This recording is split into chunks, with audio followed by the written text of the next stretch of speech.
Oh no. There it goes. There it goes. There it goes.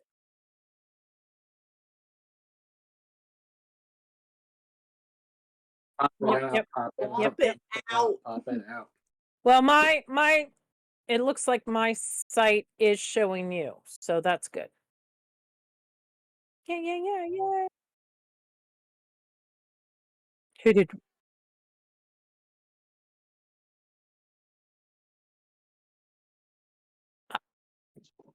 Are you on your phone? Okay, so these ices are maybe for tonight. For Yes. some reason, I tried to turn on my webcam for a second, and the computer like that. Yeah, you Liam, you're staccato. What? You So sound that's staccato. it, Like, lup, lup, lup, lup. that one's Oh, so new. am I having connection issues? But you're better now. Yeah, you're You're better better. now. Okay. Why am I getting that? Who knows? Oh, Hey, Ray. Gray! Gray's what I'm Yeah, that's just it. Gray is sorry. Gray has started a group called the Misfits, and he really promotes a lot of people who are streamers. Nice. And you all are welcome to join the Misfits because everybody's welcome to the Misfits.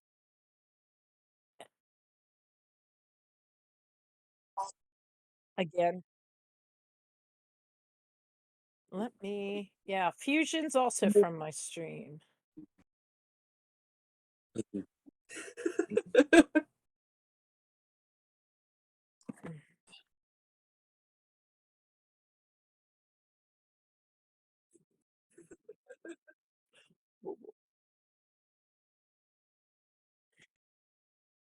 Oh Oh, no. no.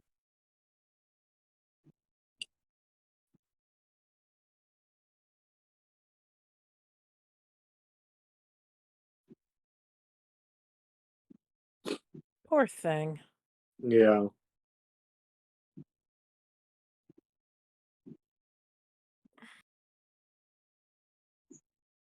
So what are you two eating? Because it looks yummy. It's it's salmon and a kind of a veggie root. Oven roasted veggies. Oven Yeah, roasted veggie. we had salmon for lunch today. Salmon's good. Salmon was very Oh yeah, All right, there we go. Much better. yeah. Yeah, I got back on my computer, so Oh.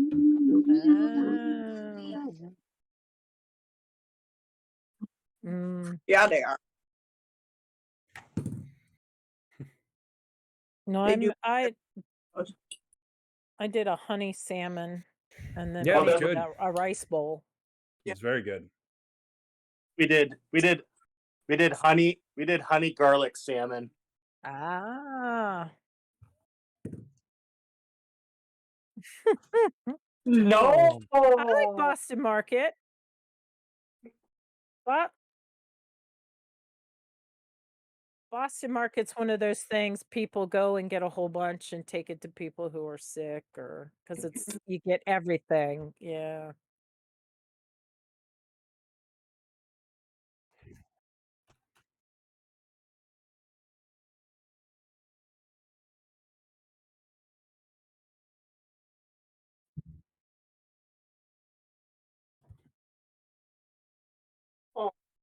Oh. Yeah. Now I want waffles. I can make waffles for breakfast for tomorrow.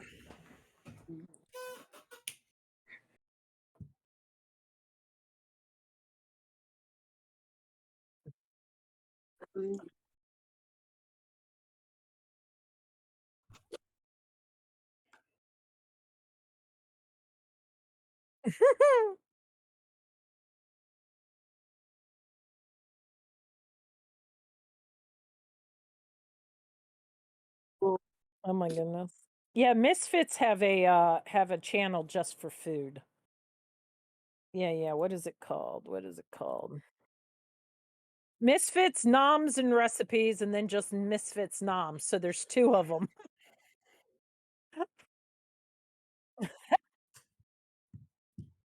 Yeah, let's see. Let me see if I Um, can.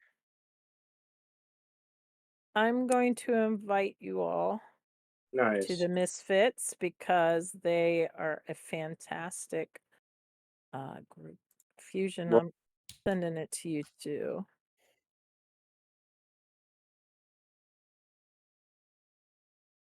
Oh no. Oh, I can hear you. Yeah, we can all Yeah. hear you. yeah, we can hear you. Okay. I just sent it to. Did you?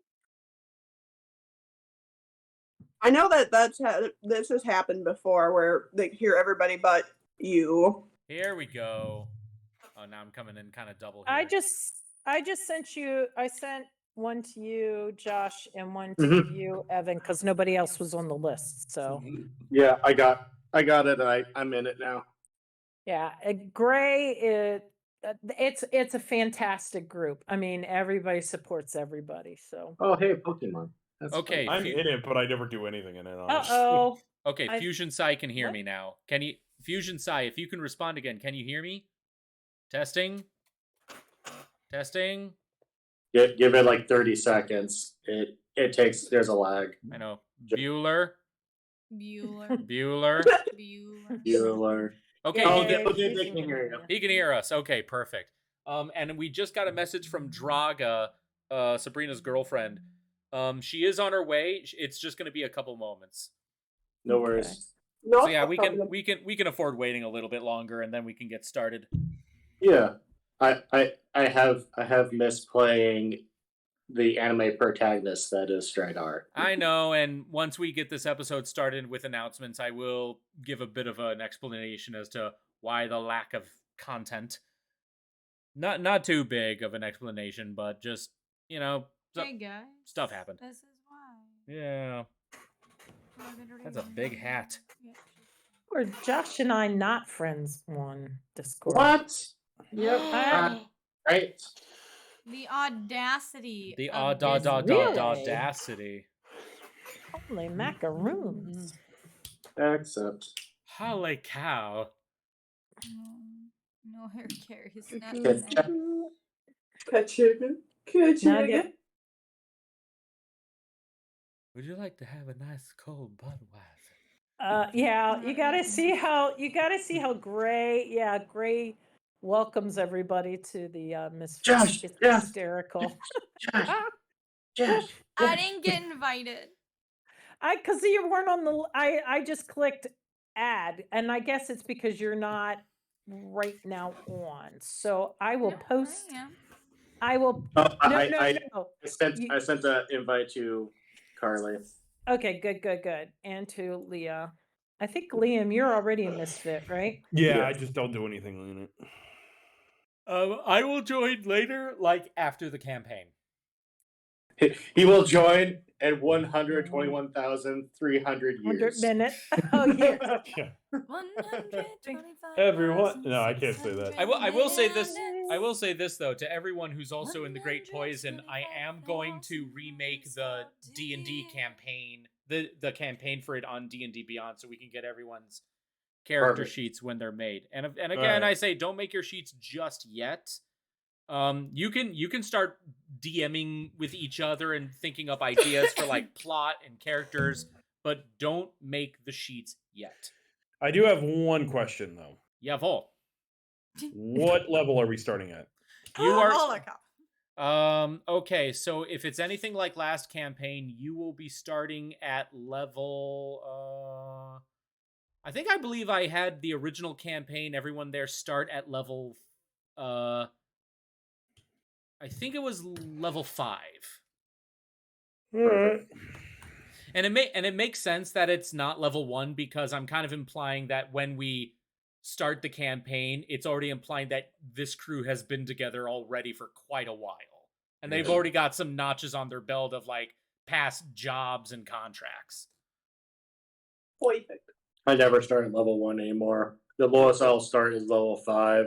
Because the thing of it is, like, if you start at level 1, You're so you're like, squishy. well, not only does it take forever, you can die just by, like, 5 goblins. Like, a Mhm. group of 5 adventurers can die by a group of 5 goblins You're within so the first squishy. second.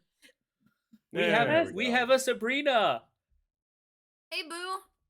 Most of the time, if anybody starts at 1, it's there. This is a group that's going to campaign forever. You know? Or like, you're just starting off, and it's like you have Lost Mines of Van Delver, Yeah. which is a So- great campaign to start with. Anyways, so. Sabrina, are you there? Can you hear us?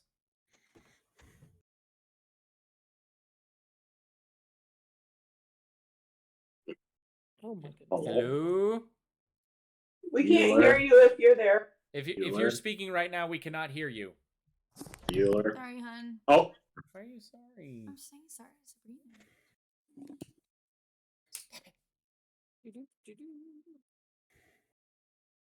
My or something skin on Sabrina's hurts, end. bitch.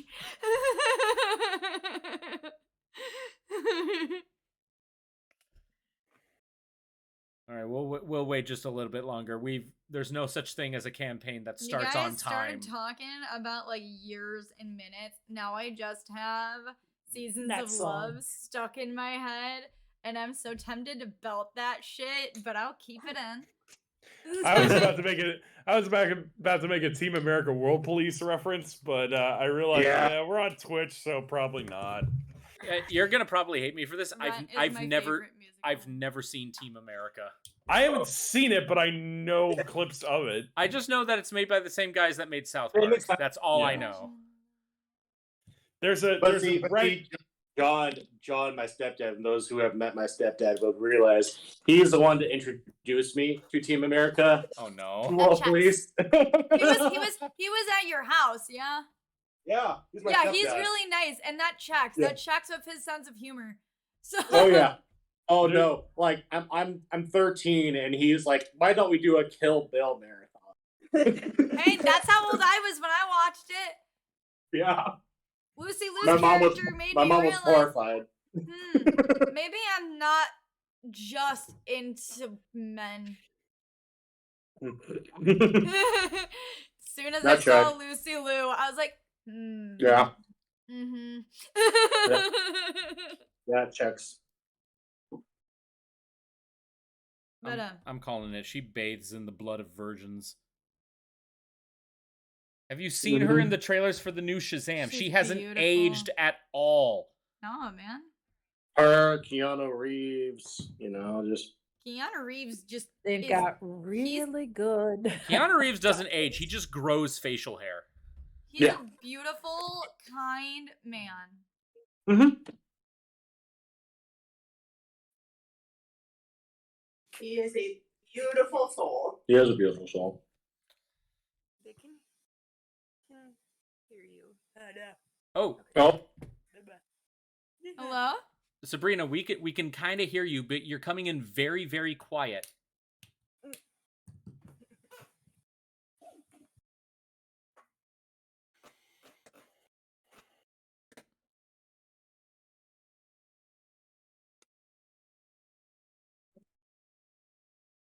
Hello.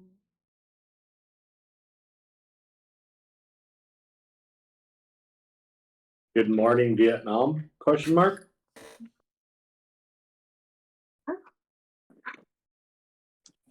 Hold on, sending a DM. Right. Don't you ruin his dreams. Hobbiton can be real. Wait, what? Oh, so on the Graham Norton show, which is like one of the best, Right. like late night shows. Oh yeah, that's how you do a Mhm. talk show. Yeah. Elijah Wood was on there with Robin Williams back when they did the final Hobbit movie. Oh. And Elijah was talking about Hobbiton and how it's a real place and stuff. And Graham Norton's like, yeah, Hobbiton's a real real place. Robin Williams goes, "Don't you ruin his dreams. It could be a real place if he wants it to be a real place." We Oh. love Elijah. It is a Wood. real place. You can It go. It is is. real Oh now, no, yeah. and that's what Elijah. Yeah, And that's what Elijah Wood was explaining. And then you know how they have like that like table in front of them that's like round. It has like a little fruit basket there. Robin Williams goes, "So this is Hobbiton, and this is my jacuzzi. So we're gonna go over here. Let's start up the jacuzzi." He puts his face in it to blow in it because like he's pretending like it's for hobbits, so it's smaller. So you know to start up the jacuzzi, he has to blow into it to get the bubbles going. Elma lands. Yes, Carly. I'm about to make y'all really jealous. So, Mm-hmm. you know, as you know, or might not know, Elijah Wood is a known DJ. Yeah. And he was DJing down the street from where my sister and my brother used to work in Chicago. And my sister is working that night, and she has the biggest crush on Elijah Wood. So she like looked all cute and shit. And the only reason why I know this is because Linda was being highly cryptic. And Linda's my stepmom, was being a high key cryptic of like, all right, hopefully you guys don't run into any hobbits, because my dad took me out for a piece of pizza where they work, which is like so outlandishly out of the way that I was like, okay. And I'm just thinking to myself, was Linda drinking before this? And hello. There they are. Long, I wanted to show you the room when you're done, Carly. long story short, basically Elijah Wood just walks in to my sister's pizzeria, and Alyssa's like covered in flour and shit like that, and she comes out carrying a pizza, gives like, they lock eyes, and she's like, nope, and just goes back into the door. And I was like, I remember hearing that and I was so pissed. I was like, you didn't even say hi to him? And she's like, no, Carly, I was working. And I'm like, okay, so that's two guys that I would have genuine conversations with that you met and did nothing with. And she was like, listen, I was nervous. And I was like, okay, you can't do that. You can't do that to my favorite band ever and just completely ignore that. And then you can't just like give like eyes to Elijah Wood and not even like introduce yourself to him. Are you kidding me? So yeah, it's pretty fucking funny. I have a friend who worked at the Haunted Nights in California. Scared the fuck out of Elijah Wood. That's funny. But You. she wanted me to show you guys this. Hold on. That's pretty. I think your tapestry is really nice. Oh, wait a minute. You haven't seen Oh, that's not anything what yet. she wants to show I us. know, I just said it's pretty. Ready? Just commenting. Oh. Wow. Ooh, very nice. That is very Every nice. wall is a tapestry. Wow. Holy cow. Whoa, there's more. Whoa! Oh, I like And then that. look up. And on the ceiling. Yep. I love that. That's really nice. I want our room to be like that. I do too. But I also need a sick wizard tapestry. Yeah, we're not To even bring done all yet. the bitches. We've got another half of the room to do. Oh, you mean like you mean you want a wizard tapestry there, Evan? Evan, you want a wizard tapestry? Sick wizardry. My sick wizardry. My sick wizard tapestry keeps scaring away all the bitches. You gotta do this. Mine attracted one. Well, she's not a That's bitch. not attractive. No, she's a gorgeous woman. That wasn't exactly what attracted me, sir. No, this is beard. What? That's you. Carly, what are you about to say? Mm-mm. All eyes are on you now, Carly. No. Yeah. No. Yeah. I can't wait for everybody to leave. Evan calls me Miss Bitch, and then you just said Leah is not a bitch? Well, she wouldn't be a bitch, otherwise the wizard tapestry would have sent her That's away. fair. Solid point. That's Touche. that's what I was getting at. That's so fair. God, if we had a wizard tapestry, Alex wouldn't have been able to even enter the apartment. That's right, I went there.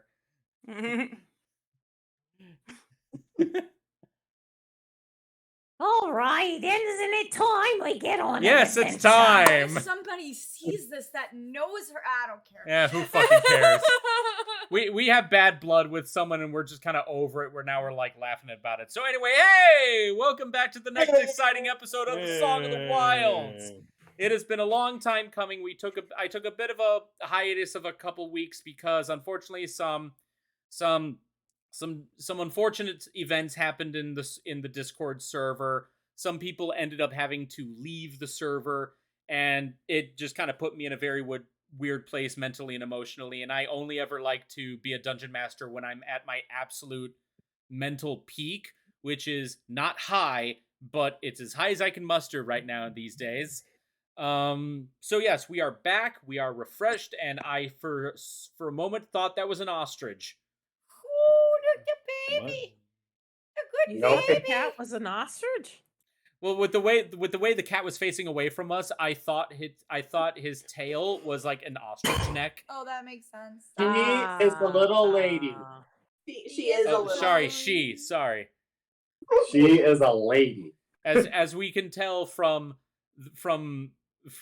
Sabrina's pet minions in all of my campaigns, I can't do genders sometimes. But that you always get the boy, right? And the girl. Well, that's because they're there. Fair. Anywho, so yes, for those of you who don't know, I am Evan. I am your humble dungeon master, and the people around us are the poor schmucks who thought it'd be a good idea to play a game with me. Song of the Wilds is my completely original, well, not completely original. It's an originally made homebrew D&D campaign that uses 5e rules, and it's inspired by the Monster Hunter franchise made by Capcom. We've been playing originally for like half a year, quite a while ago, but then that campaign had to get rebooted due to some other drama that happened. And everyone here are the nice people. Maybe you're right. Maybe I am cursed and I shouldn't get into relationships in D&D. You shut your pretty mouth. Shut your mouth. Charlie, Yeah, I Bestie. agree with them. You shut your mouth. this is the first time I'll say Nope. You shut that pretty mouth, of course. Let Shut us the love fuck up. What are you you. talking about? I made the You got your unfortunate pretty mouth. observation. I made the unfortunate observation, Sabrina, that apparently when Carly always has her character get into a romantic relationship with another player character, for some reason that campaign is always doomed to get discontinued due to some outside drama. It happened in the first Song of the Wilds, and it happened with the first Great Poison. Okay, can I make an observation that might make her feel better? Yes. When it comes to role plays, we have been in 2 long-lasting role play relationships, and those role plays have not died. So shut your pretty mouth Yeah. See, you're not cursed. and let me love you. Technically, that would make me curse too, because I was in relationships with both of them too. I'm so sorry So. for your loss. Oh, no. Oh, but yeah, that's but his true, was though. an NPC he was in love with. Well, the first one was. Technically, it was Evan. It was me. Yeah. But yeah, and then in the Great Poison, it was Carly. But which by the way comes to my first announcement of the stream. Sorry, You're fine. Which comes to my first announcement of the stream. For those of you who don't know, parallel to the Song of the Wilds, I had a second campaign called The Great Poison, which is whereas the Song of the Wilds is inspired by Monster Hunter, The Great Poison is straight up Metroid. In this case, it was specifically Metroid Prime of the franchise. Like I said, that campaign had to get discontinued due to some bad stuff that happened. However, I still intend to run it. It is getting rebooted. We're going to start all over back at the beginning with a new team, new players, a lot of refinements, and a lot of streamlining to hopefully make things go a little bit smoother in the campaign. We already got like a lot of our team here, surprisingly. And by a lot... And in terms of new players, we have Josh and Leah, who will be joining the Great Poison for the very first time. Just kind of throwing this out there, Leah was actually meant to be a guest appearance in the second arc of the Great Poison, which it honestly would have been fun to see a sci-fi version of Mia. Right? maybe just make me a full-time cleric. You No, know, she's a ranger. Yeah. Let's be honest, she's a ranger. Yeah. it's kind of funny that you thought of that idea because just as a pure AU crack idea, I thought of a futuristic version of what Dastin would be like. He would Oh, he would not be an adventurer. He would just work like the Federation archives on like one of the central planets, and he'd just be like, okay, he's a librarian. He would literally just be a librarian. Yeah. that would make sense for Anywho, so yes, we are going to try and get that started. We're going to have 2 session zeros. The first one will be Wednesday, and that's going to be all for all of the new fresh players.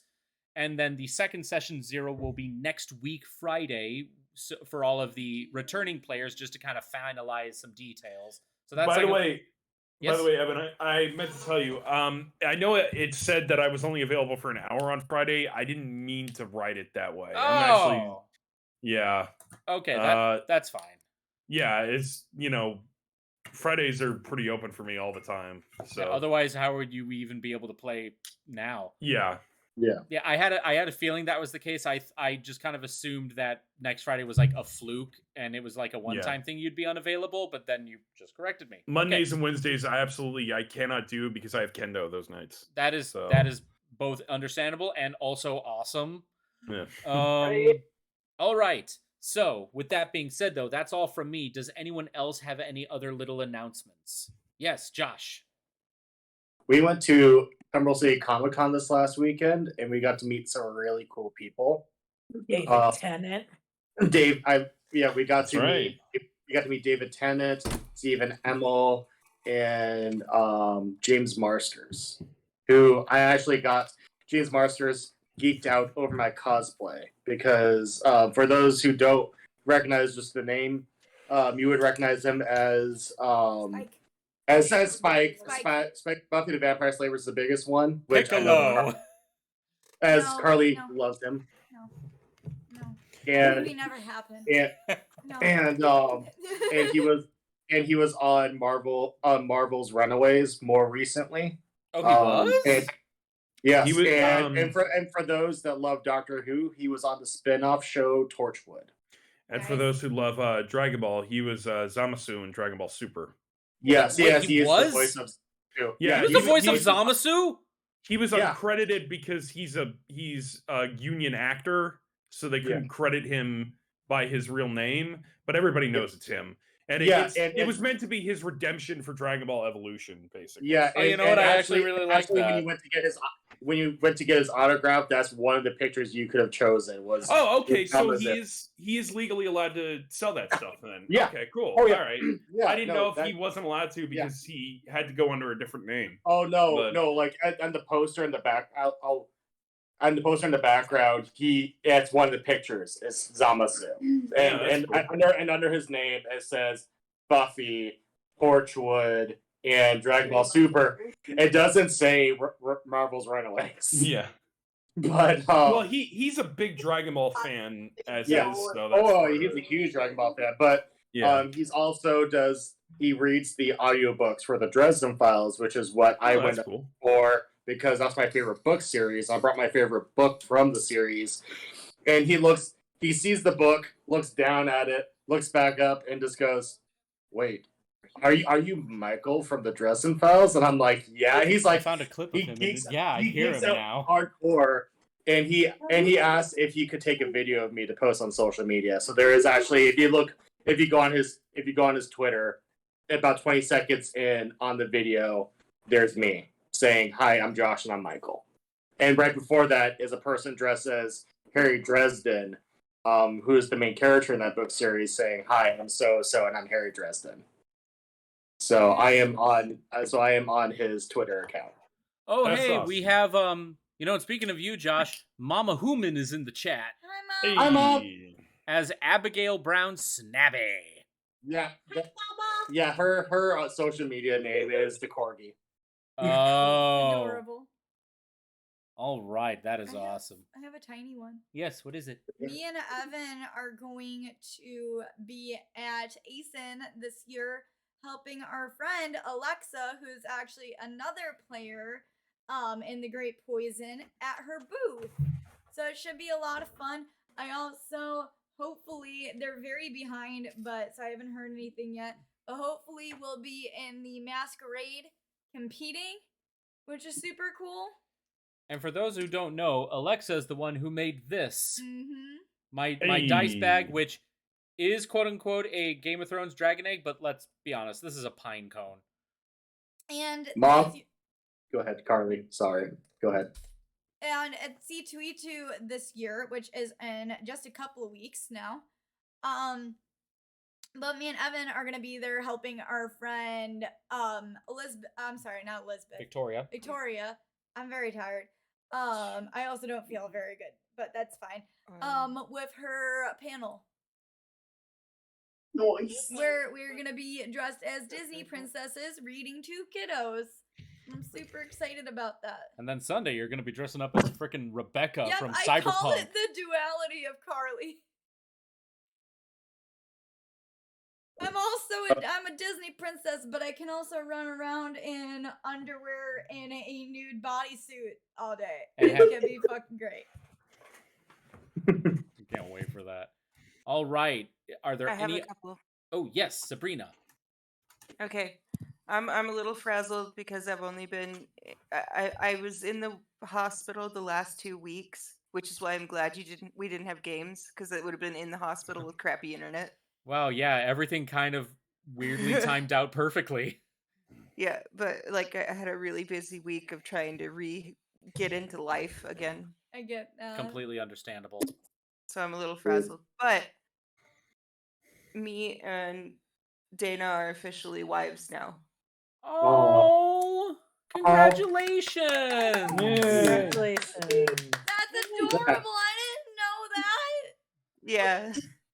She gave me a collar as a rings, and I gave her an actual ring that belonged to my dad. That meant a lot for a lot to me. That's so sweet. Now it means a lot to her. I love that. That's awesome. I'm so happy for you. Did you guys actually have like a ceremony or something, or was it purely like a courtroom thing that you've done so far? Just I mean, like you don't have to answer if ceremony. it's too We'll personal. do I'm that. purely just curious. No, it'll be a small ceremony. Nice. So okay, well, congratulations for the paper. both of you. We love now. you and we love Draga. Yeah. We do have our honeymoon signed up though. Nice. Where are you guys going? The Sex Hotel in Denver. Love that for you. Yeah. I'm gonna need the name of that place for Monchalet. reasons. Raisins. What? Monchalet. Can you like DM that to me? Yes, I can. It's actually pretty famous. If you book it a weekend stay, you have weeks in advance. Oh, it's that hard to get a. It's that popular. But you don't have to pay until, we don't have to pay until the 31st of this month. Because we'll be there like the 7th next month. Yeah. Gotcha. Nice. But I'll send you it on DMs. Yeah, because you can't just say where you're going without any proof. Anywho, last call. Are there any other little announcements? Bubba, Does Bubba have an announcement? Hello, Evan. Hello, Evan. Oh, bye, Evan. Mother scared me. Just that is very cat-like. Your mother rescued Papa's. Oh, what? It has the cap on. Yeah, we know how well that went yesterday or 2 days ago. And yeah, you just let it settle for a while. I have a tiny one. I'm growing up my hair. Nice. Yeah, nice. Yeah, no longer will you look like a femme Skrillex. I was vibing with it. I did too, but honestly, I miss your like longer red hair. Yeah, I'm gonna go pink this time. Is it Nice. Oh, nice. It's gonna be fun.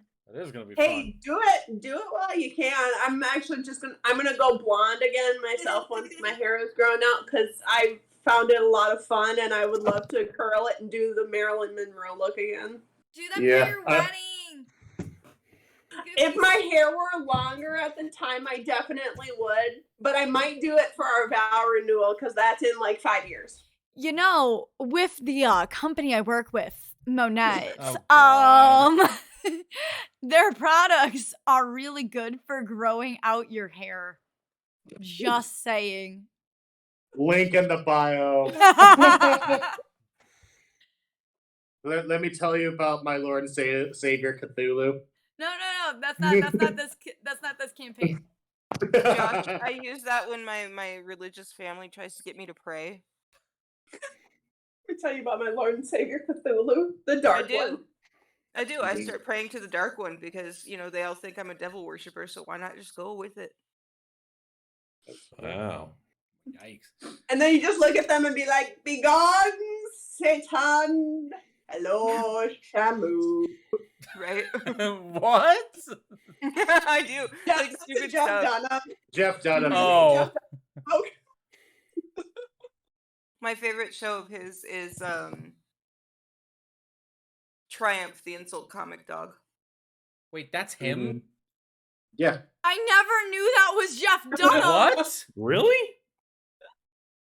I've been watching him since I was like 5. Oh my god, you're a baby. Yeah. I need to reevaluate You my were life. all babies.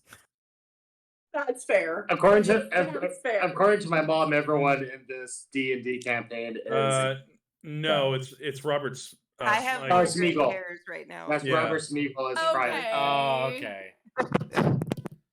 I was gonna say. Did he do a bit with Triumph, the Insult Comic Dog, or was he making fun of it? I think he might have done like a ventriloquist thing with him once, but I mean, like that wouldn't shock me because Jeff Dunham is. I'm sorry to be a jerk here, but we're getting close to only being able to play for an hour now. Yeah. So. No, that's good. No, that is understandable. I think it's because it's been so long. We're just all kind of catching up. That is true. All right. Well, without further ado, let us continue with The Song of the Wilds, Chapter 14, The Second Hunt. As soon as I can get this working. There it is.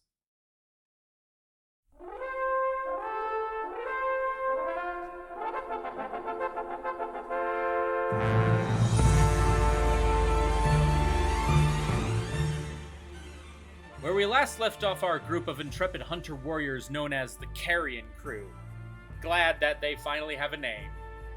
The Carrion Crew decided to take an opportunity when the Greyblades Guild finally decided to alert everyone through their little badges that new hunts have come in an effort to get a little bit more reputation experience and also maybe a little bit of gold under their belts.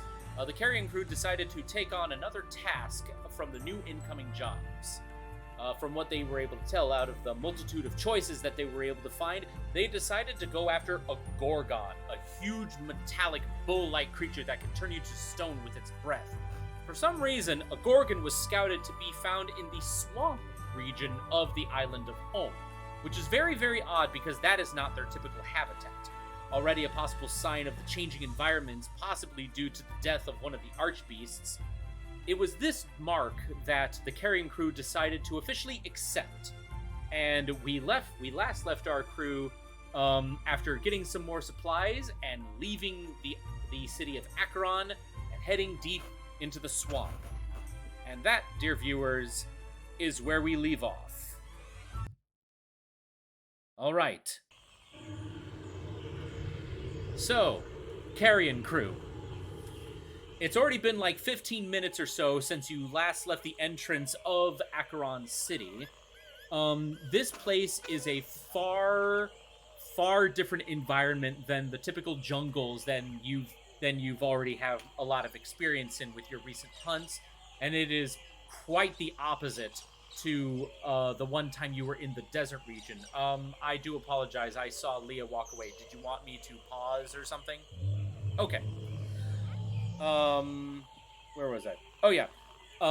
This time, however, you find yourselves in the deep, dank, murky swamp region of the island of Home. This place is vast It is thick with marshes, mud, vines, very low-hanging trees. It is very difficult to find any good, stable, solid ground that you can step on. Because pretty much everything is just wet and puddles, and even quite a few larger lakes and ponds in this region. And it is also very, very dense when it comes to their trees. Like, a lot of sunlight can barely go through the tops of the trees. They're not as big as the trees in the jungle region, but they are no less dense. So, with that being said, crew of the Carrion Crew, I would, thank you. I would like you all to roll me survival checks.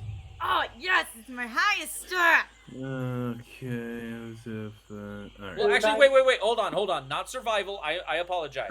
Shoot. Well, because I realize survival is about survival, but if you want to do any actual tracking, that's a nature check. Oh, I'm still pretty good at that. I'll take it. So, yeah, So survival, it means you can follow tracks. okay, you know what? Yeah, back to survival then. Oh, for God's sake! Yeah. Let me go back. Okay, Liam, if you already rolled for the first time with survival, just go with that first roll. I'm gonna Okay. go with. Well, that sucks, but whatever. 15, 3, 19 plus 7. There we go. Good tracks. I'm the ranger. I got a dirty 20. I got a 15. Wait, It's, we're doing there's nature, right? 13 Or plus survival? Survival. Survival. Survival. Survival. Oh, I got 11. I got 19 plus 7, so that's a 26. Oh, wow, Ranger 26. Haven't heard that number in a while. No 20. It's no I got 26. 23. All right. Sabrina, what did you get? 11. 11. And Carly, what did you get again? Dirty 20. Dirty, dirty, dirty. Dirty, dirty, dirty. And Liam, what was it that you got? 9. 9. All right. It still works because the majority of you did succeed, and because you're all staying together as a group, you all naturally succeed. A lot of when it comes to hunting and tracking your marks, a lot of these checks that I'm going to have you do in the future are going to be more of like a collective group effort and not like individual effort. So if one person fails but everyone else succeeds, that person will still succeed because they're in that group. That's fair. Now, with that being said, because we still got a lot of high rollers in that turn, this entire group as a whole does succeed. You guys spend some time poking around in the marshes. You go through the different kinds of mud. You take a look at any kind of fallen trees that show signs of creatures. It is a little bit strange, though, because last I checked, with the exception of Lorelei, because Lorelei really just has experience in the jungle, there's no one here in particular that has, like, especially particular knowledge of the swamp region.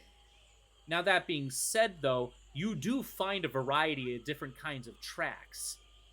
Pretty much the majority of the creatures that live here are various kinds of reptiles and amphibians, a lot of, I can't remember what the specific term for it is, but it's the kind of predator that doesn't chase its prey, but it just sits and waits for someone to come close. I can't remember if there's an actual... They're like a stalking... Ambush predator. Ambush predators, thank you. So yeah, you do see signs of various ambush predators that are here. Mostly like a lot of snakes, large monitor lizards, and unfortunately there are quite a lot of large ponds in the swamp region, which you can tell are host to some pretty bad creatures in there. A lot of venomous water insects, and the most dangerous of them all, piranhas as well. My piranha. They live in the Amazon. I'm a piranha. They're in the Amazon. Darla. Oh My god, nemesis as a child, since I too had braces. I never thought I would ever get a Finding Nemo reference in my campaign. This is awesome. Anywho, as you guys are traveling around, you do start to see signs that something came through this area, which doesn't seem to be a part of this environment. Typically, the typical fauna that you know that live in the swamp are very cunning, they're very low to the ground, they're very slimy and slippery, and they're known to just weave and bob around their environment. You see what looks like a whole bunch of like trampled bushes and small fallen trees that just kind of like burst when something charged through them. And in this case, let's see. It was Strider. You got the one. You had the highest roll of them all. You're the first one to see this. Everyone else sees this in time, but you're the first one to see the actual tracks that are on this path of destruction. They're not like anything else that you've seen in this region. Pretty much everything, again, like I've said, is very amphibious or reptilian. These tracks are hooves. Could I Interesting. shift and maybe do another survival to see if I see anything more that would help us out more with it? Because when I get advantage on survival, which is why I meant. Are you sure? Okay, so Carly's gonna quickly run to the restroom right now. She gave me power of attorney over her character. Okay, so you know what?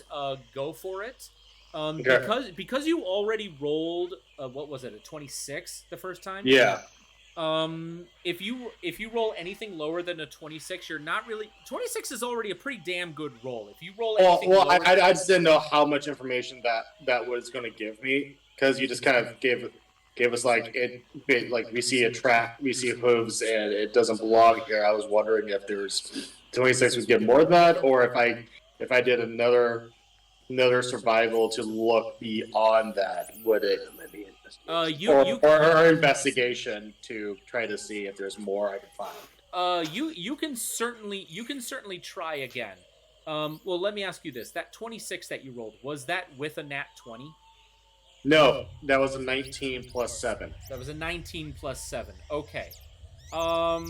Okay, so with a 26 that you rolled originally, that's already a pretty damn good roll with the information that you have, because you see the destruction, you see that they're hooves, and you see what direction they're going to. Okay. So if you are wanting to try to get any more information just out of this specifically, you're either going to have, I'm going to be straight honest with you, Josh, you're going to have to roll a 26 again, or actually get a nat 20 on this one.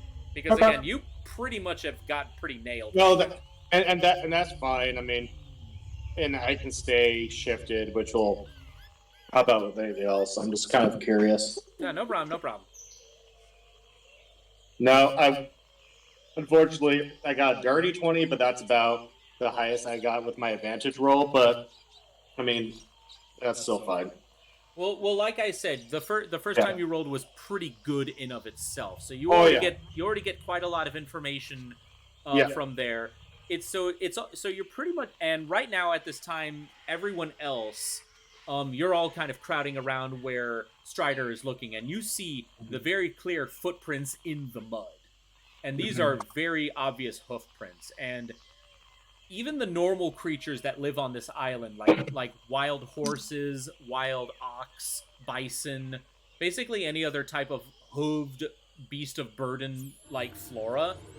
Not really any of them are known to be in the swamp. So this is a very clear indication that you're not only on the right trail, but with how fresh this footprint is, you could be quite close.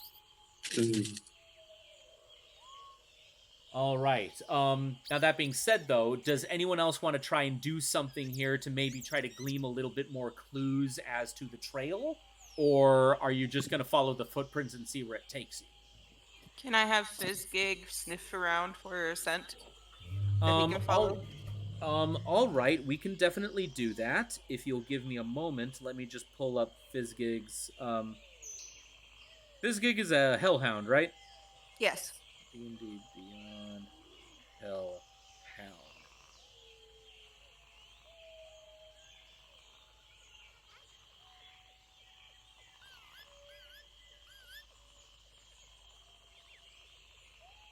Okay, so Fizzgig is definitely going to have his shot at doing his own like little intelligence check for perception.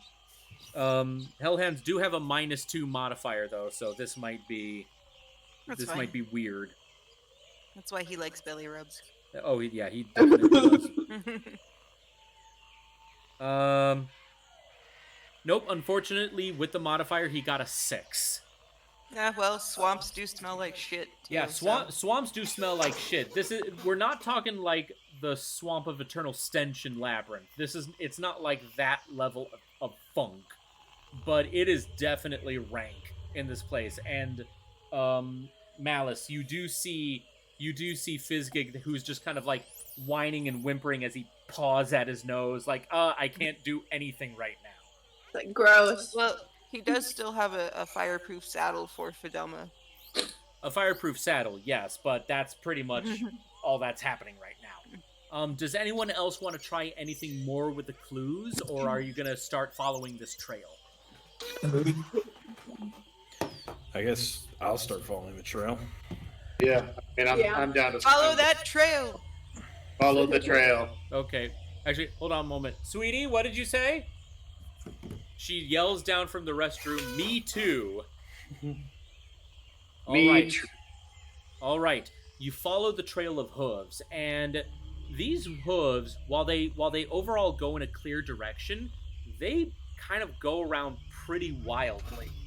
Like, whatever is making these tracks, you're pretty sure that it could be your quarry, but they are confused, they are enraged, and they are just making a mess of everything. Who is texting me right now? I am busy. Now, with that being said, as you guys are making your way across the trail, and you right now are walking across this land bridge. That land bitch. Gaia is a land bitch. Yeah, she is. I mean, she did try to kill Kratos in God of War 3. Right? All right. The land bridge. As you guys are making your way across this land bridge that's between like these two very large swampy lakes, I would like both Dath and Malice to both roll me perception checks, but if it is lower than your passive, then go with your passive. All right. Okie dokie.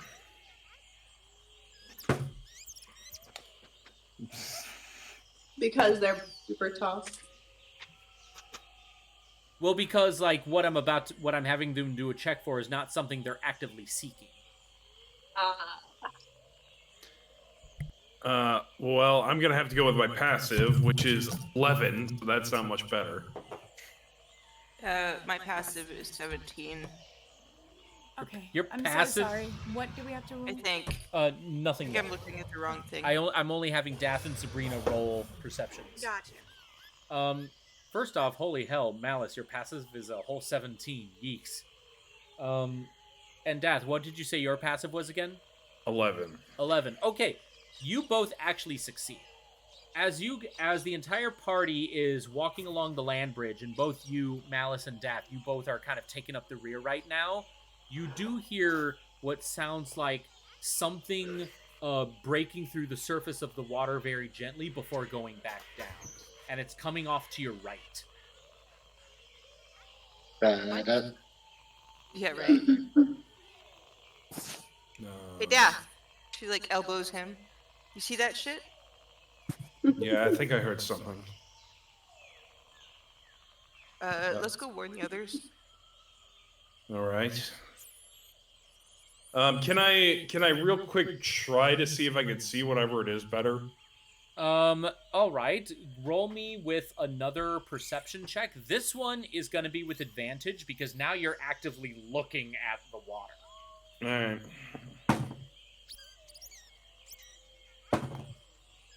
14. No, wait. Yeah, 14. Sorry. Okay, awesome. With a 14... Sorry, got distracted by something. Okay, so Dath, with a 14, as you're looking at the water, it seems very, very still for now until you see what looks like a large, like, you can't quite tell what it is. It is just this black and blue mass that just seems to kind of breach the water for a moment before going back down. You don't see any defining features right off the bat that can indicate what kind of thing this is, but whatever it is massive, and it's got black and blue scales. All right. Well, I follow Malice along back across the bridge. Okay. And Malice, what are you doing? Going back to the group and telling them there's some shit coming our way, and we better be prepared. Okay, I missed what happened. What exactly is coming our way? They don't know yet. Okay, They got just it. don't know. they just saw So it's something just- move in the It's water. big. Got It's it. big. It's in the water, and it's coming our way. So we better be prepared to crossing that bridge again. I think I saw colors on it. It seems to be black and blue and has scales, but I can't identify what it is. Is it red all over? No. Wait, Can what? I do? Wait, hold this- Wait, hold on. Josh, what is it? Is it black and blue and red all over? Shut up. Yes, Carly. Would she associate that with when she talked to the fish and she got that really weird feeling that something in the water wanted her to leave? Roll me a history check. No. Totally. Oh shit. I got an 18. Nice. Wait, Wait, you have a -2 in investigation? Wait, what did you roll? Oh, history. Yeah. Like you told me to. Yeah, but I didn't see right away that you had a -2 in your history. That's on me. Still a nat 20, however. You are very confident that. Wait, what were you making white eyes at? I was doing the character thing. Oh, okay. You are very confident that what you are possibly seeing in the swamp water is not related at all to what you felt when you took that time talking to fish in the. It's not related. Well, no, you're not in the ocean water. You're in a swampy lake. I thought maybe there was a connection. But Nope. Okay, never mind. I thought I figured out something. Yeah. But yes, Sabrina and Dath, you guys warned the entire group that there's something in the water, and it's possibly following you guys. Gross. That's nice. Well, let's make sure to keep an eye on it and keep on going. If it starts to attack, we will be ready. If you say so. All right. All right. Well, As you guys continue to walk across the land bridge, I now want Fidelma and Kara. Fidelma and Kara, roll me perception checks, but if they're lower than your passives, go with your passives.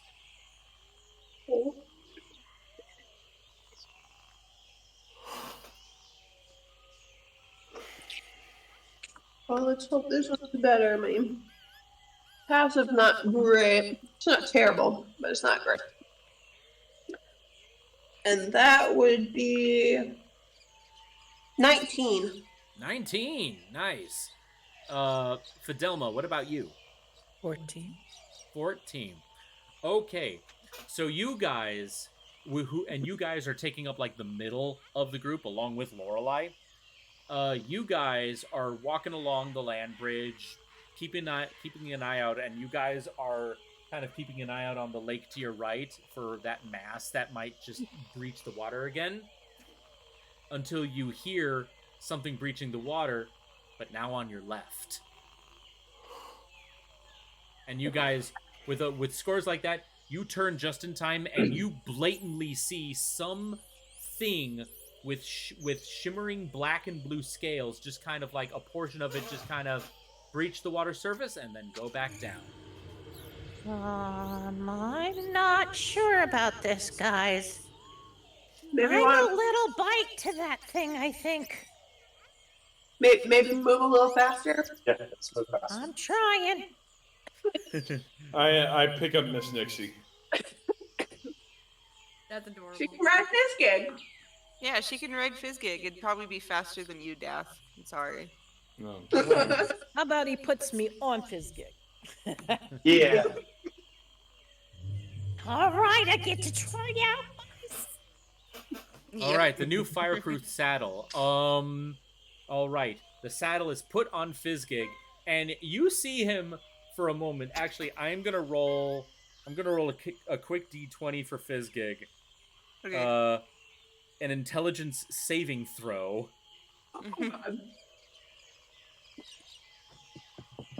Poor sweet boy. Which he surprisingly makes with a 14. Good. Fizzgig, the saddle gets put on Fizzgig's back, and for just a brief moment, he's just kind of like panicking, like, "Oh my god, get this thing off my back! What the fuck is this thing?" Hey, wait, does he just flump on the ground like, No. like dogs do? No, he doesn't flip on the ground, but he's doing that thing that, like, what cats do, where if something's on their back, they start walking, but their stomachs are to the ground, like they're trying to get away. But it only takes about, like, 20 seconds before Fizzgig miraculously starts to realize, like, hey, this thing isn't hurting me. Oh. And then he just kind of looks at it, and he's like, oh, I'm people now. I have clothes. Oh. He's best boy. So Fizzgig, and bear in mind, Fizzgig is a hellhound. So if you look up the artwork of a hellhound on D&D Beyond, that's what they look like. So I want you to imagine a hellhound with basically the brain of a beagle. And that is basically Fizzgig right now. So Fizzgig just kind of does like the little like walking around in a circle, so he's trying to like turn his head to get a better look at the saddle. I love him. Until he then like walks up to Malice, and he just like sits there wagging his tail like, okay, I have this thing on my back now. What now do? What now, dude? Now you get to carry Fidelma, What are and next? you better be good, because that's purchase cargo. Fizzgig is intelligent enough to know who you're talking about when you say the name Fidelma, so he like turns over to Fidelma and then walks over to you. By the way, Fidelma, you and Fizzgig are the same height. Oh, I'm so excited. We're gonna be best buds. And Fizzgig just starts licking your face. Oh, that's funny. It hurts because his tongue is fire. Yeah. He's a hellhound. It's I terrifying. don't know if you should do that too much, Fizzgig. I can't handle that much heat. And just here. It's And okay, I love yous. He just kind of nuzzles you for a bit before he like turns around and is like at the ready, like, okay, get on my back. Hey, Jack, put me up. All right, here you go. Ta-da! How do I look?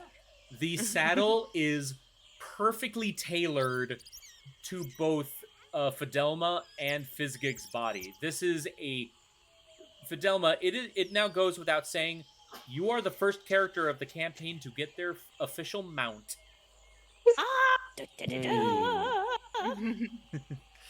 Fizzgig, we were meant to be. And you just hear. He's Blue from Blue's Clues.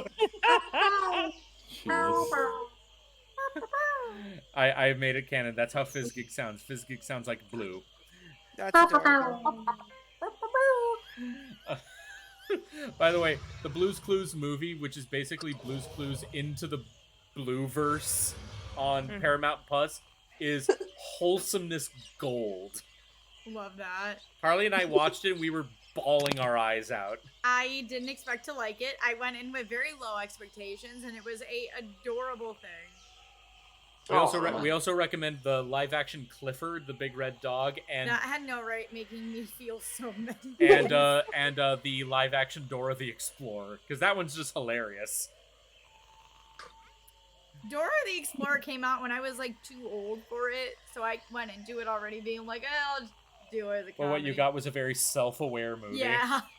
And Anyway. and Antonio Banderas voices Swiper the Weasel. Anyway. I know, it's weird, and yet it works. Anywho. So yeah, with that being said, though, Fidelma and Kara, you guys do notice another one of those, like, mounds of whatever breaching the surface of the water and then going back down. Something is definitely following you guys. Yep, let's go. Now. Evan, would I know what that is? Or no, because I live in the jungle. You live in the jungle. You've had, like, Okay. zero interaction with the Figured. swamp. Thought I would ask. So you do not know what this is. Now that being said, though, as you guys travel around, you then hear another noise coming, basically getting close, possibly close to where you are, and you just hear boom, boom, boom. Nice. And I can't remember. And I can't remember what this creature was called. That's concerning. Right. I had like. What? I am the concern. I am concerned. I don't know about this, guys. I've got a bad feeling about this. I do too. All right. As you guys are making your way, and you just hear. Oh, absolutely not. As you guys are making your way, I should not have had that tab open. Sorry. I don't like her face. That doesn't bode well. As you guys are making your way across the swamp, you just hear boom, boom, boom. And I would like everyone to make perception checks now. This is just an episode of perception checks, I'm realizing. Everybody? Yep. Everybody. Everybody. Everybody. Every day. Every day. Thank goodness for having being shifted and getting it and having advantage. The first one was a nat 1. I was like, how about not roll that second time because I am shifted. I mean, 18 we're all plus just 7. level 4, Thank you. What? We're all just level 4, right? Yeah. Okay. Yeah, we're still level 4. We're still very squishy. Yes, we are. Yeah. I mean, you guys are getting there. Anyway, what did you roll, Carly? I got a 10. 10. 18 plus 7, that's a 25. Jeez. Yeah. Well, my first one, I have, because I'm shifted, I have advantage. My first roll was a nat 1. How many So you I'm like, already no. have a plus 7? And we're level 4. I have a plus 7 in one of my characters. Yeah, I have Some plus of 7 them- on 2 of the things. Sleight of hand and I have one on one. stealth. That's why I'm not going easy on you guys for my campaign. Fair. I have a plus 7 in intimidation with Karnak. Y'all are level 10 though. Yeah. True. Okay, so Josh got that. You got a 10. Leah, what did you get? I rolled an 8, but my passive is 14. So Oh wait, can I see what my passive is? you. Yeah. Your passive is a 12. 12? Yeah, go with your passives. Liam, what did you get? Dirty 20. Dirty 20, nice. Dirty. Fidelma, what about you? Dirty 20. And Sabrina? Dirty. I didn't hear what Sabrina said. 16. 16. All right, excellent. You all triumph. As you guys hear the thunderous, slow-moving noise, you then actually kind of look in the direction of it, and it's very odd, because at first glance, it looks like there's just a whole mass of just swamp moss and just earth that is just slowly moving in your direction, until it gets closer. And you realize this is not a walking landmass. You see legs that are kind of sprawled out to the side but angled down. You see a massively long snout and a whole bunch of teeth. and you are coming face to face with a giant, massive crocodile. Oh wow. At this length, it doesn't seem to have seen you yet, but it is coming in this direction. What do you all wish to do? I think it's time to move, like run now. Yeah, let's. Hey, can we be sneaky and sneak away from it? You can certainly try. So Kara just wants to try and use swift movement to get out of there, while Josh wants to try to be a little bit more stealthy. Does anyone else have any other suggestions, possibly? I don't mind the stealth approach. I mean, I've got animal Sounds friendship. Crazy. Yeah, I was about to say, can I try like calming it down? Well, you don't know if it's even enraged. It's just walking Oh, towards it's just you. walking towards us. Yeah. All right. Yeah, I You think don't we even- just stealth away. Yeah, I think but that's the We smartest have option. 2 monsters now. Yeah, probably. Maybe stealth. You know, Well, yeah, that's what I said. I didn't know if it was like rushing towards us. No, it's just like ready I to said. It was fight. just like walking towards you in your direction, but Oh, then you're not. yeah, You're I not think even certain if it's even noticed you. I yet. think stealth is the best option. Yeah. All right, I mean, I got well, +6 let's in do it stealth, so that's fine. I You're got +5. I have my cloak of elven kind, which gives me advantage on stealth, so I am all for the stealth. I have a +7 in stealth. All right. I guess I'm that's guessing not Jazz that is the only one uncommon, that I just just suck at making characters. I mean, I've got a shut up because +3 in we- stealth, so whatever. All right. Well, if that is the decision, entire Carrion Crew, roll me a stealth check. Ooh, nice. 18. 24. 24. I got Josh, what did you get? I got 15 plus 3, that is 18. I got 12. 12. 12. Liam, what about you? 11. 11. All right. Fidelma, 25. 25. Wow. Well, you're short. And She lastly, is strong. She is small. and Sabrina, 19. 19. All right. This actually all kind of collectively works. So you guys are able to just hunker down and get right between like a tree and a very big bush, and you all just sit there and wait. The booming gets closer and closer. And you guys are right now. It's like that scene in The Fellowship of the Ring where Frodo and the other hobbits are like hiding underneath the tree, and the Nazgul just kind of comes out from above. Oh, I love that part. Because as you guys are hiding there, you slowly see a shadow that is just kind of like eclipsing the space that you're hiding in. You all kind of look up, and you see like the bottom side of this crocodile's maw. And this thing is huge, and it is right now just kind of over you, and you can hear it just like, Josh, what are you looking for? I heard Kala, so I was looking to see Oh. where she. Oh, the baby. My baby's sleeping in his bed right now. Oh, Oliver sleeping there, Dinah's in her nest. I made a bed underneath our enchanted tree tapestry. It's just That's a pillow with adorable. his favorite blanket over it. this is And so he loves cute. Anywho, as the crocodile is just slowly looking around. Uh-oh. Problems with No. This is real, the mysterious lady. No. She's so cute. Anywho.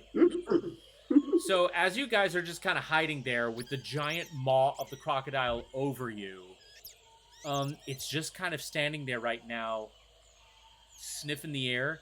You hear like the very low rumble in its throat that it makes. And that's when you all hear another noise. It sounds like a very loud, bloodthirsty roar, and it's coming far off in the distance. The crocodile just kind of like slowly moves its head in its direction, and it lets out a very low growl in response, sensing that its territory has been threatened. So it slowly steps over you, and it actually starts to make its way towards the noise, getting a little faster and faster until it vanishes past so many trees and brush. Things are silent now. Why do I have a feeling that that's where we need to go? That's literally what Stridar said. He's like, because he hears that noise, he's like, that's where we need to go. Well, remember, the mark that you're looking for is a Gorgon, which is a bull-like creature. You're not positive that whatever made that sound is the Gorgon. You can... No, but that's intuition. I'm not is... saying that that's what it is. I'm just saying it's like how I'm doing the math. Fortunately, in our luck. You mean your luck? Our luck. Your luck? We're a team. Your luck? We're a team. Or lack thereof? We're a team.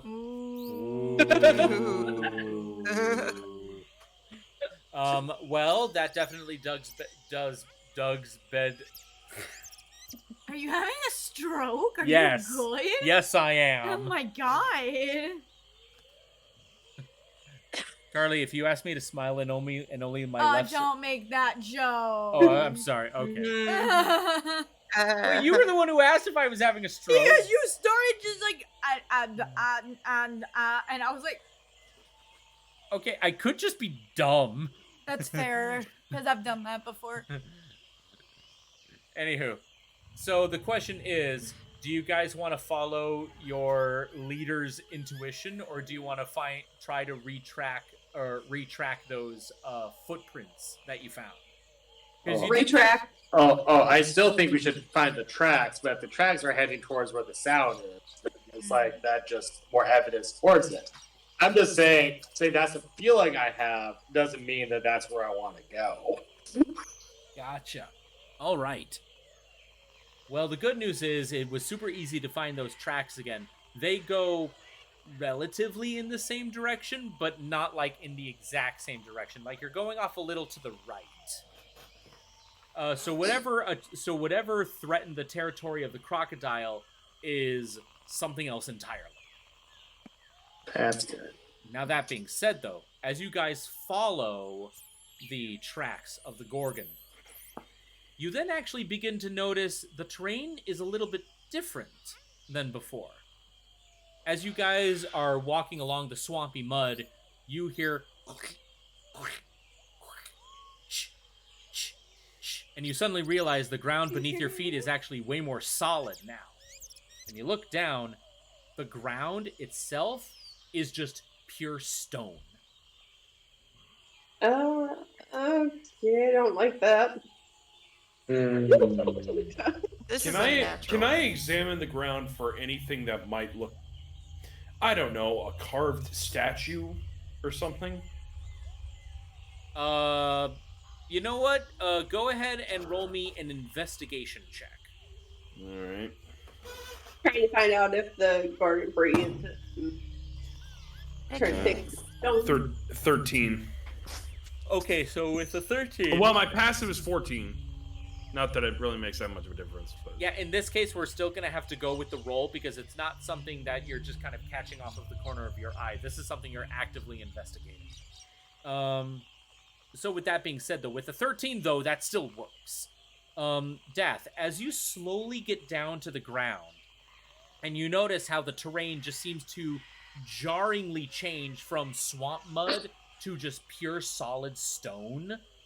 Now, the stone is not just all of the environment before you. It's just you see spots of this stonework just kind of dotting the swamp floor before you guys. It's not like completely covering everything.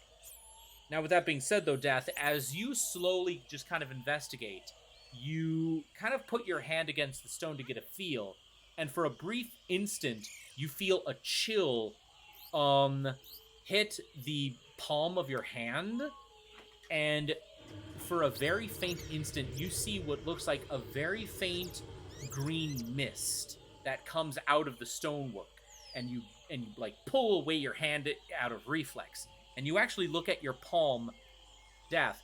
The palm of your hand has turned to stone. Oh God. Oh no. Now that being said, though, you kind of get a little worried at first, but then as you look at it, you realize that the stone effect of your palm is slowly starting to shrink until it's just nothing more than like an itchy rash. And did anybody see that? Everyone saw that. Okay. So, Don't like that. No. Let's not touch.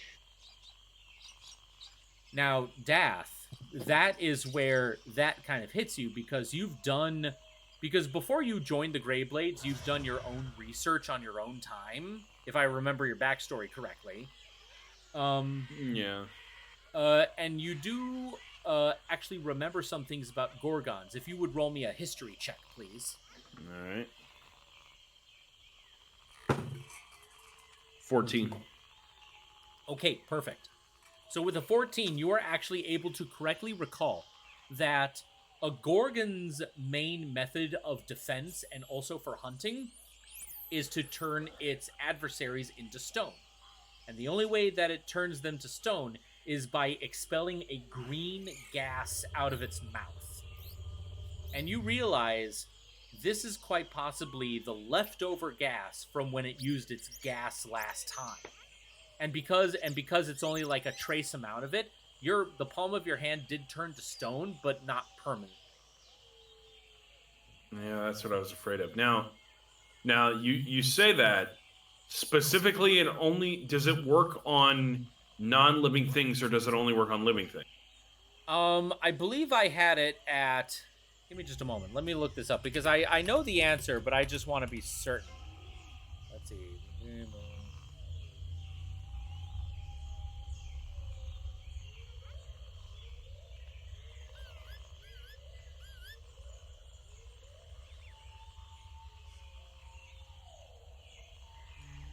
Okay, so in this case, I'm going to say that the only way for Gorgon's gas to have any effect on something is that it has to be like some form of organic in nature. So All right, so that includes not just fauna, but flora. Okay, so we are on top of something that has been hit by the Gorgon. Say that again? We are on top of something that has been hit by the Gorgon. Yeah. That tracks. Can I see if there's like a cave around or something? Go ahead and roll me a perception check. I got a 13. Nope. There are no caves or any other like stony refuges. It is all just trees and swamp and water. Okay. I don't see like anything when I did that would stick out. Not at. Or do I have to roll another one? Not at first. No, you pretty much just see like Gotcha. all of these patches in the ground that have just been converted into stone, and just very faint green leftover gas. Got it. Now that being said, though, Death, as you were making your investigation check, you are able to re-find those hoof prints. These ones are fresher. Okay. Can I see what they might be hoof prints of, or is it the Gorgon? You're pretty certain it's the Gorgon, because as I explained before, any kind of hoofed creatures don't typically make their home in the swamp. So for a hoofed creature to be in this kind of environment is not natural. And as you already were told like last session, which admittedly was a while ago, the Gorgon's presence in the swamp is very unnatural. All right, so what we need to find out right now is why is it here? Mm-hmm. All right. And a black cloud encases the land. Bye-bye. It's the black fog. I have a question. Yes, Did- Fidelma. Yeah, my mic went out. I've been like going, why can't you all hear me? Did his hand turn to stone because he touched the stone, Or was there gas? I'm confused. The gas itself was such a faint trace amount that the only way for him to have any kind of adverse effect from it was from physically touching that freshly turned stone, because there was still gas there. But again, because it was such a faint trace amount, the stone effect only lasted like 20 seconds. So is the foliage going to go back? I mean, are we noticing that that's starting to change back, or is it permanent stone? You can check the foliage if you want. If you can roll me an investigation check if that's what you're looking for. Yeah. 18. Okay, with an 18, you do see that there are some portions of the foliage that, if you were to get very, very close and like literally put your eye on it, you can see that a lot of the foliage, the stone effect is slowly, very, very slowly starting to recede. Okay. Now, that being said, though, there are some that are receding faster than others, and some that just are going so slow it might as well not be moving. So it looks like if this indeed was the Gorgon, it was just letting its gas out everywhere, and it affected some foliage more than others. It's a little gassy right now. The Gorgon had a little indigestion. the Gorgon had some Taco Bell. It's fine. Little lactose intolerant. It's all good, guys. Just turn around. Don't embarrass it. It's all good. Maybe give it some Pepto-Bismol. It'll be fine. All right. As you guys are making your way, you then slowly begin to hear noises up ahead of you once again. And you kind of look ahead, and you actually see what looks like, let's see, what was it called? Some kind of swamp creature.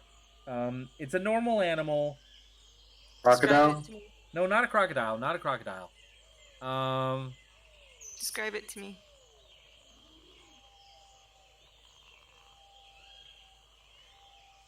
Shut up. Oh, okay. Okay, I thought it had a specific name, but I can't think of it right now. So right now we're just gonna go with what it looks like.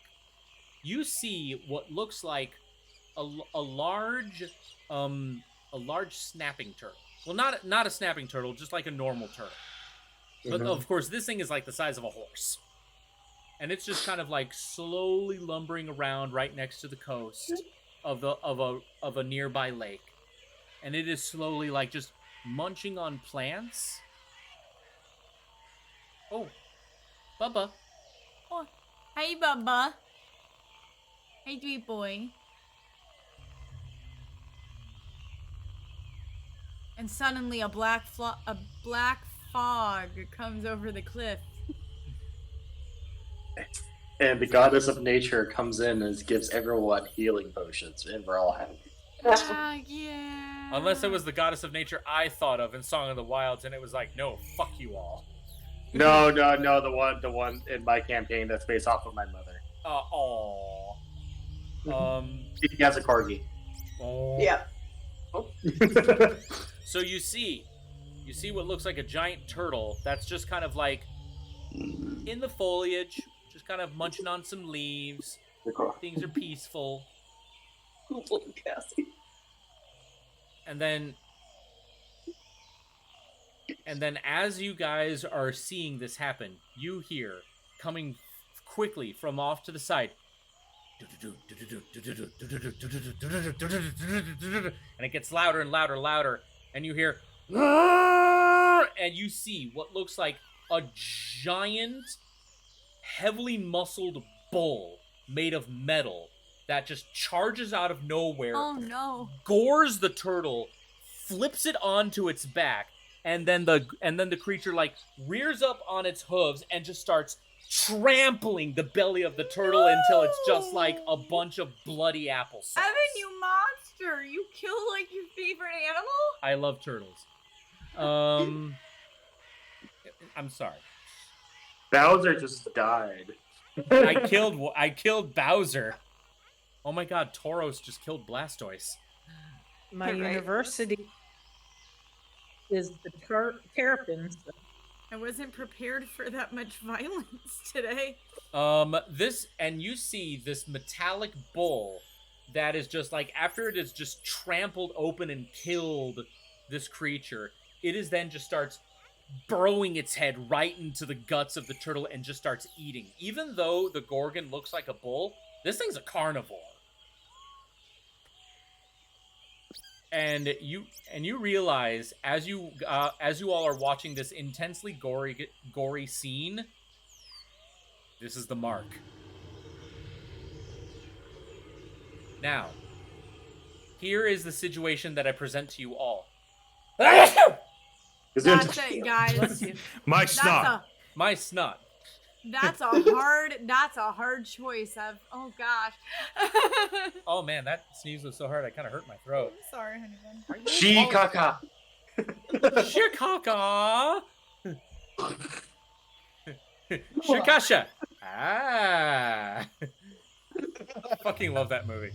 All right. So, guys, here is your next challenge. As you guys may possibly remember, admittedly, it was a long time ago.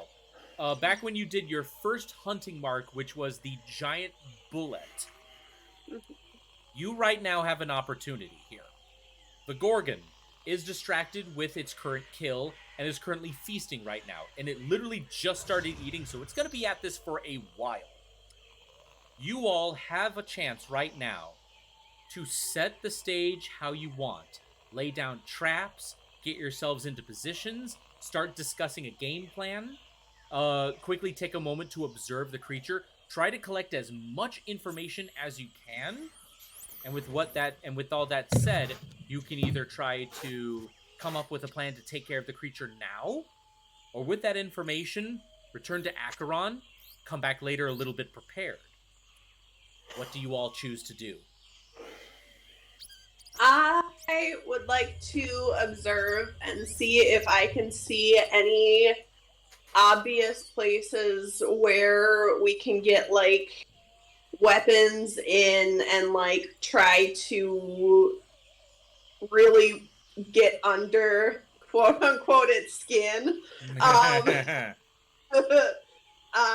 And see if there's any kind of weaknesses where we can take advantage of that. And because I'm guessing a lot of us don't have really good magical weapons that, you know, can actually pierce it. I have no magical weapons. Josh, you have a suggestion? No, I was also going to ask if I could do like perception or investigation or survival or something like that. I'm about to get a month.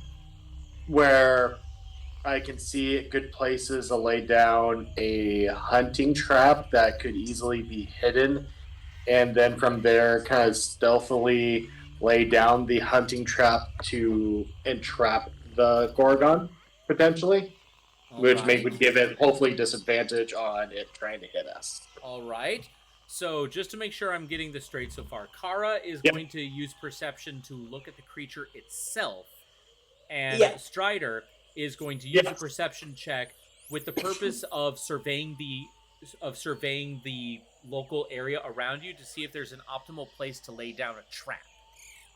Yes. Okay. Can I assist him with that? Is that okay with you, Josh? Oh yeah, 100%. With both of us having kind of like experience with nature and stuff, I think that would be a smart idea for both of us to kind of do that. And anyways, if we both do that, like while laying down the trap, you could keep an eye out too to make sure that it doesn't notice us. Or if you think that it might, you can kind of be like tap the shoulder, and we can both kind of continue to be stealthy. Bitch, we need to run. Yes. Yeah. All right. I actually really like that idea.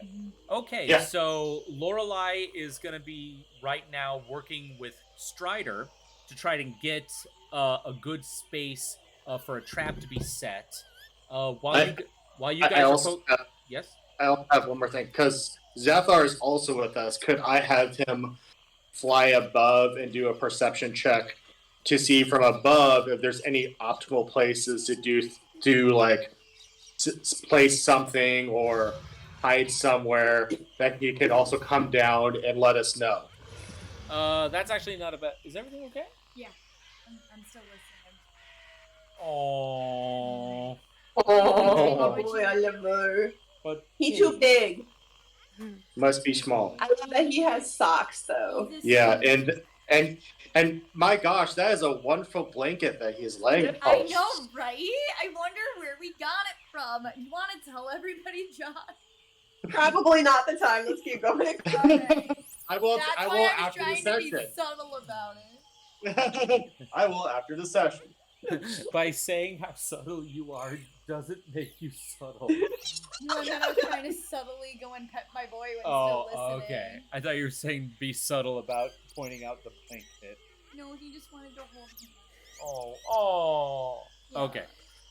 Okay, so here's how. Okay, so Kara's gonna observe the beast. Zethar is gonna be observing for possible other hiding spaces for the team. Strider and Yes. Lorelei are gonna be scouting for places to lay down a trap. Now that still leaves Malice, Fidelma, and Dath. What are you guys gonna be doing? I don't know if there's much I can do. You can do something. What? I said you could do something. I believe in you. Thanks. You could also observe the beast as well. I suppose I can do that. Yeah, Okay. because Yeah. even if you guys are gonna be both observing the same thing, you could observe it at different perspectives. That's true. Different angles. Mm-hmm. Okay. Oh, for sure. Yeah, all right. All right. So that leaves Fidelma and what's up? So that leaves Fidelma and Malice. What are you guys doing? Well, Fidelma, what would you like to do? I don't want to be dinner. We're not going to be dinner. Facts. That's very fair. I guess I need to get so. Let me get this straight. We're gonna try and capture it. Is that right? I mean, you guys can try and capture it if you want, but the original goal was to slay the creature. The Capture, trap is, capture, trap, and slay. Basically. Oh, yeah, the trap is really just there to keep it from running away. Yeah. all right. Or charging Well- at. I mean, I only have 2 things that I can help you all if you decide you need the help. Because I'm not really good at this kind of big thing with the little thing. But I do have burning hands. So if we need to light anything up. I had stone hands for a minute. Does No, anybody no. eat metal? Well, I can you know, control flames. I mean, heat metal. Heating metal technically can weaken it, so therefore it make the damage for. It's made of metal, so Yeah. I mean, burning hands might. Well, I'm just giving you that, and I have a musket. That's pretty much all that Fidelma's bringing to this Fidelma's one. got a fucking gun? Yeah, she does. Got a Someone gun. special. Oh, she's so cute. Oh shit, she's packing heat. Oh, look, when you're my size, you gotta take the. So I'll have those 2 things. If it comes up and you need it, just letting you all know. I just see this tiny little gnome woman just holding a musket like sideways at the Gorgon. Oh god. I'm stronger than I look, but I'm not that strong. You are. Now- It's the now we short need a ones you gotta be picture. terrified of. We need a Under- picture of Fidelma on Fizzgig With holding a her gun. musket. And possibly like some version of the American flag behind her. Oh god. America. Flag. Come up with a America. flag for Yeah. home. I'm thinking that maybe I just sort of stay out of the way a little bit, and then if you all need me and Fizzgig will be there. Okay. I'm gonna walk up to Fizzgig And I'm going to gently touch him, and I'm gonna use Beast Bond, and I'm going to do a telepathic link to him and tell him, hey man, if anything gets out of hand, you need to go with Fidelma and get to safety, okay? And he can understand me. And you hear kind of him answer back to you telepathically, oh yeah, I'll do anything to protect my family. Oh, and she Oh, goes, good boy. And she goes, good boy. He instantly now gets on his back, completely forgetting that Fidelma Oh, is on the no. saddle. Oh no! And wait, so, no, buddy. No. So you see for a moment, you see Fizzgig on his back wanting belly rubs, and you see just these little gnome arms just under him going like, Fizzgig, up. Oh. I can't handle that he smells like blue. Fidelma, you take 1 point. No, I'm kidding. I did that to keep her safe, damn it. All right. Now that does still leave Sabrina. What does Malice intend to do with this plan? Well, if they're going to be laying traps on one side, then I'm going to lay traps on the other. Okay, awesome. Now, with that in mind, here's how this is all going to work. I'm going to go through each of the team members here one at a time. Some of you 2 at a time because you guys are working together. And then I am going to have you each do your own exclusive checks. Mm-hmm. And then, depending on how well these checks go, will determine how well the plan goes. And judging by how our timing is, we're most likely going to be able to get right up to when the battle starts before we have to end our session. So this is still going to time out pretty well here. So, Sure. with that being said, we're going to start with Kara and Dath. Now, Dath, because you 2 are also going to be doing your own different kind of perception check with the Gorgon. Okay. If you wanted to try and get a different angle on it, you're welcome to do so. However, you will have to do a stealth check to try to get to a different position, around it. Are you going to want to do that, or are you going to want to stay, or are you going to stay in place? I could Say probably. stealth, because if you don't have great stealth, then Kara can actually go and get a different perspective. Because I'm -+6 on my stealth modifier. Yeah, that's probably for the best. You're more the. I mean, my acrobatics is actually pretty good, but you're probably better at stealth stuff than I am. So. Oh, my acrobatics is +8 also. Mine is +6, so you're still technically better. But. All right. Okay, so with that being the case, though, before you guys roll your perceptions, Kara, since it was kind of voted that you would be the one to get to a different vantage point, Kara, I would like you to roll me a stealth check. It's not. That's why you have to do that to me now, Dice. Oh no. It's not. It's still an 11 with my modifier, but Kara. I'm like, Kara. Oh no. You slowly sneak around, and you're basically crab walking side to side. It's like Fantastic Beasts where they're doing the. You're not gyrating enough. Kara, as you slowly sidestep while keeping your eyes still on the Gorgon, you then realize that maybe you should also watch where you're stepping, because then you hear a branch break under your foot. The Gorgon has stopped gorging itself. And it just kind of slowly lifts its head for a moment. Oh, bye, buddy. And you just hear... How you doing? And then just goes right back to eating. You just want to pet. Do you want to try and continue moving? how far have I gotten? You have gotten actually 25 feet to the right. So you can either stop here or you can try to keep going. It's up to you. I'm gonna try one more time. Okay, Roll me another stealth check. Worse. How did that get worse? How did you make it worse? He's on my foot. Oh. He kissed it. That's supposed to make it better. It made it better last night. That's what she said. No, it's what he That's said. I know. So what did Yeah. you roll? It's worse, but not by much. And You only get 215. You did great, sweetie. All right.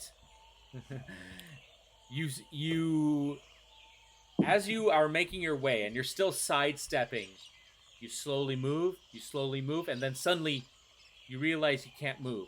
And you look down, your left foot is stuck in a tree root. Oh shit. I'm gonna stay here now. Okay. My foot is stuck in a tree root, and I don't want to. All right. Unfortunately, Kara, what this means is that when it is time to inevitably roll initiative, you will take -2 to your initiative roll. I have advantage on initiative, so that's fine. Okay. Well, you're still gonna take -2. You say that now. You say that now. Although Alright. initiative doesn't really mean Close shit. your eyes. You're being a but- freak. Well, with that being said, though, still, Kara, Dath, you are now in position. Roll perception. And again, worse.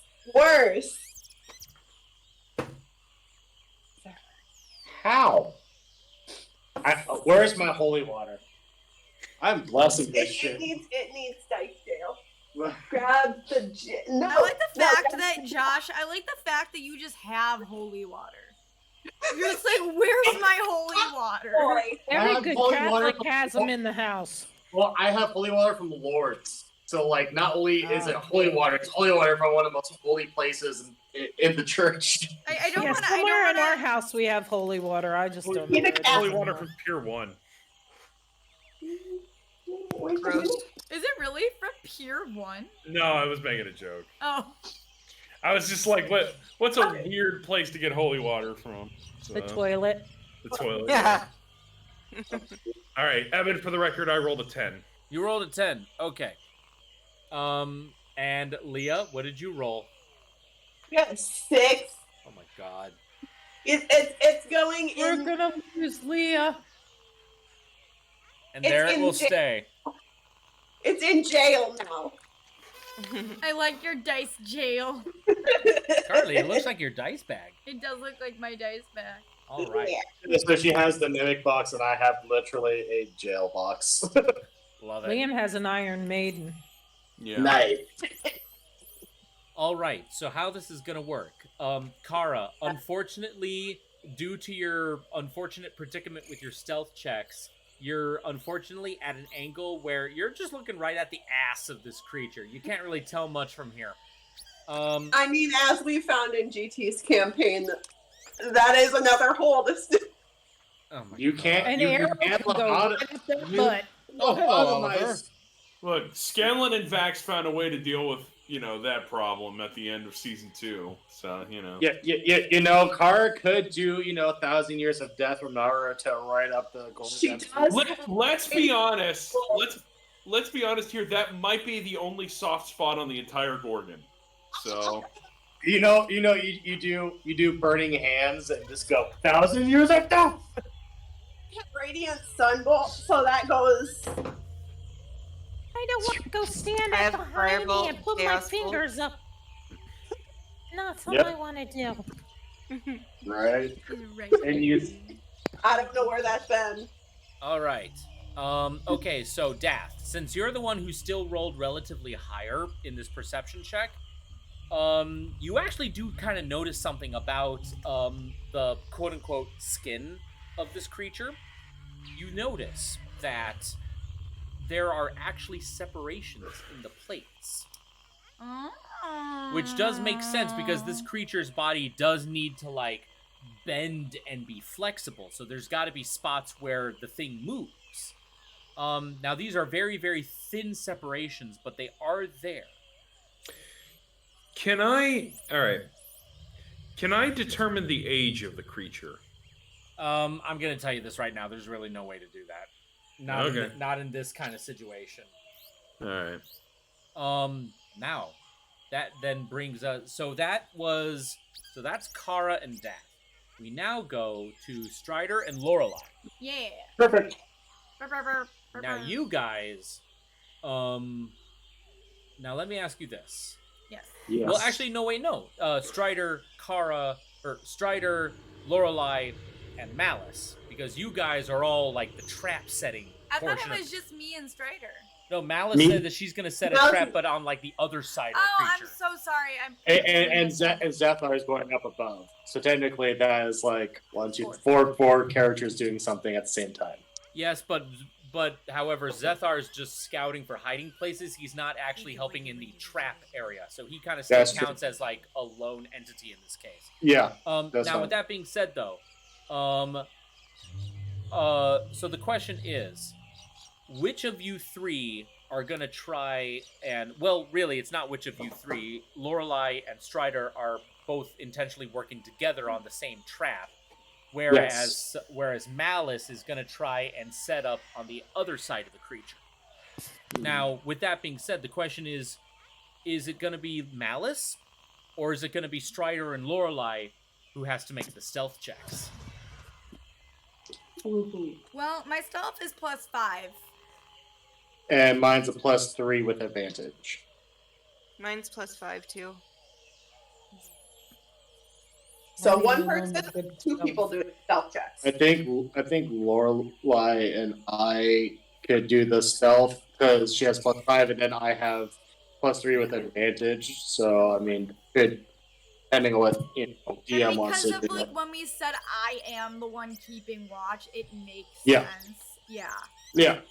Okay, so Lorelei and Strider, you're going to be the ones who try to get to a different vantage point for your trap? Yep. Okay. Mhm. Both of you roll me stealth. Oh shit, that was sleight of hand. I'm sorry. Dang, and that's a dirty 20. Fuck. Oh no. Wait, do you have advantage on it, or did you get a dirty 20? No. No, The dirty 20 was when she accidentally rolled sleight of hand. Oh no. Well, I got 15 +3. That's 18. This is better than mine. I'm so sorry. I tried to help. I am very sorry about this, Kara. Yeah. But Wait. Lorelei. Lorelei's gonna be stone, isn't she? Lorelei. Yes. Strider. As you Wait.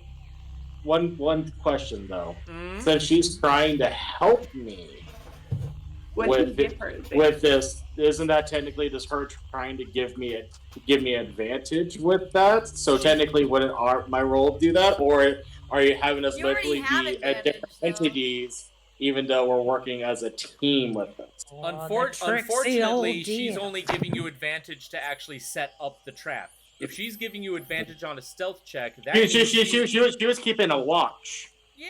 That was her. I'm the one setting the trap. She is keeping a watch while I what I set get the from trap. the In order for- almighty DM. I was gonna say, in order for her to are watch you- out for you, though, she's got to also get to the No, other no, but hold on.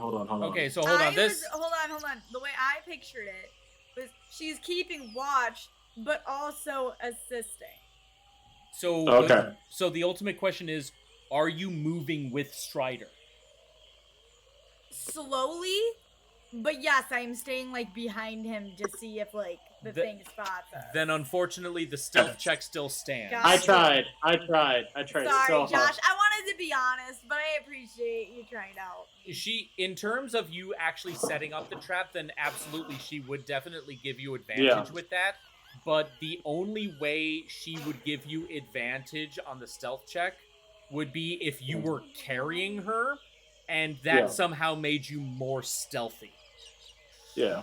No, I mean I already have advantage. I was just wondering if, since we're going as a group, would it be like the average of the group with stealth check, or would it be just like me? I keep the 18 and she keeps the 6. that was kind of more so my thing. In this case, it doesn't necessarily work. Now, collective checks are great when you're doing stuff like perception, investigation, persuasion, a lot of like mental tasks like that.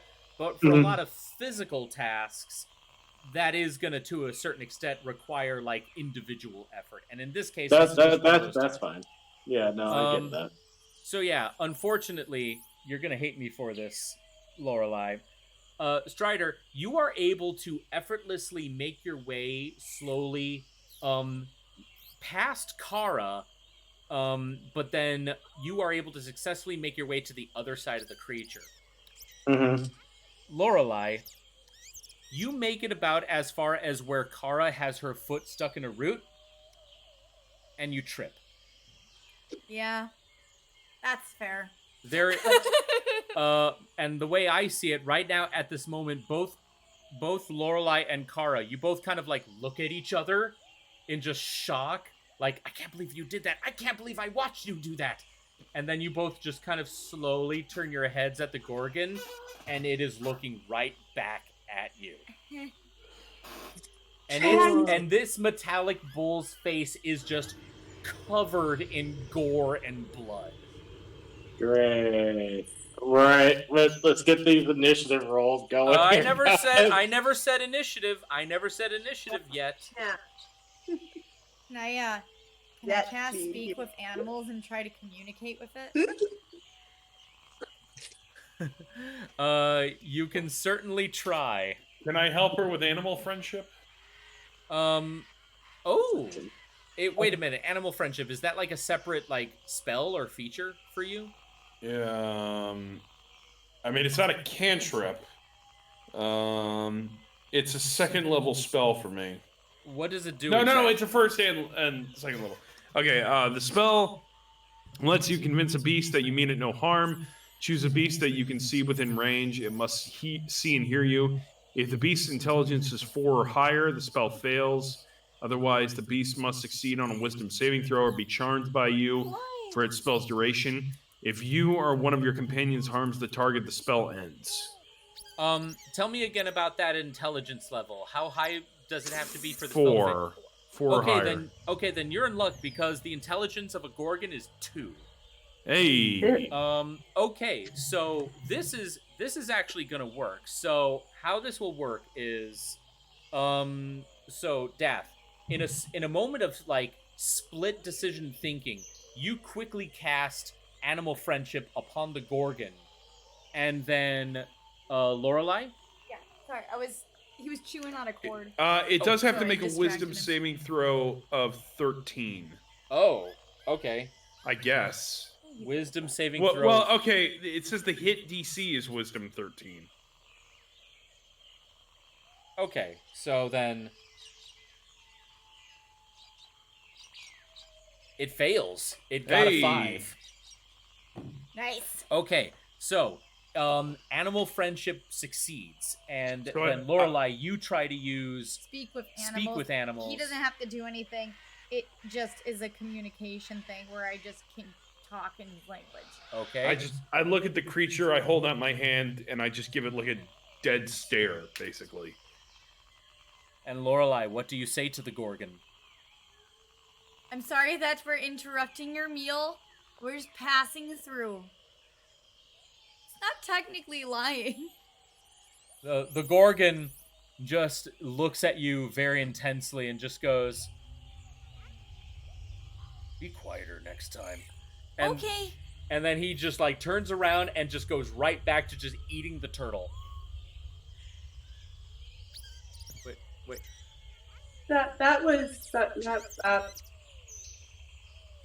Okay. Lorelei, you get yourself back up, and I'm not gonna make you do another stealth check, but you rejoin Strider. Oh, before I go, I turn to him and I go, can I just ask you one more question?